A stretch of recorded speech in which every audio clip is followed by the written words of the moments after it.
JIJI is Africa's biggest marketplace on the internet. They operate in Ghana, Nigeria, Kenya, South Africa, and Tanzania. JIJI provides sellers and buyers the avenue to meet and exchange goods. They are the biggest classified platform in Africa. This video is a story of the growth of JIJI. How do you move from an unknown website on the continent to become a website which is well known in Africa? What is their story? Classified sites, they are different from e-commerce businesses. Although they are an overlap, they offer a marketplace for transactions. They don't handle warehousing of the goods, they just display ads, like the page in a newspaper where listings and ads are posted. For us to understand JIJI's story, let's start from the beginning.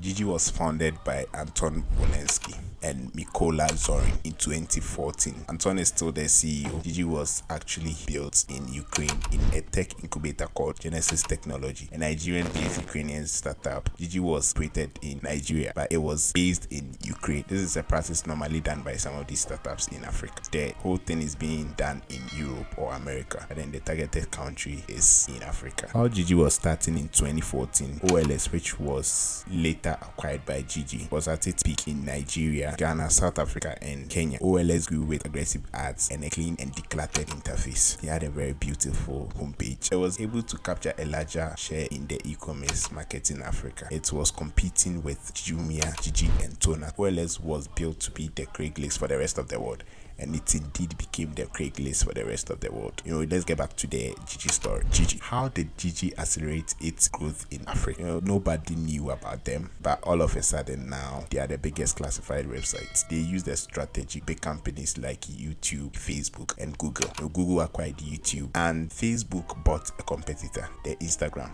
when Instagram was like a threat to them in terms of photo sharing, and they bought WhatsApp too, because WhatsApp won the instant messaging because WhatsApp made it easier. With this strategy, you become the biggest in different markets and different locations, and also you get great talent to work on other projects for you. Most importantly, you eliminate the competition. In April 2019, JIJI acquired OLX. It gave them the access to 300 million people across 5 important tech markets in Africa: Ghana, Nigeria, Kenya, Uganda, and Tanzania. Then they bought another website, a very big important acquisition, Cars 45. They wanted to penetrate into the vehicles category, and so they had to get that site too.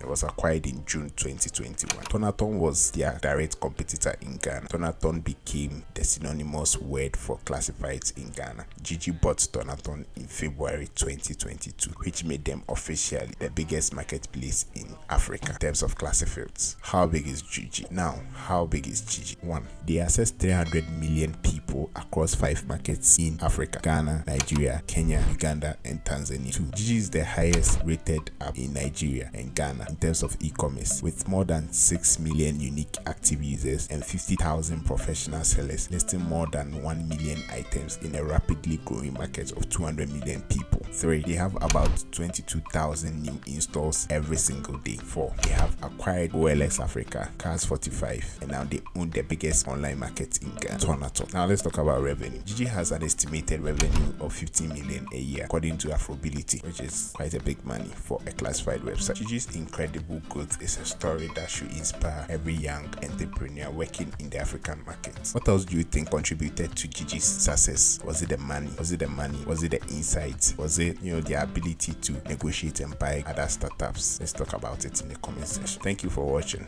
Please subscribe so that you won't miss the next video. Bye.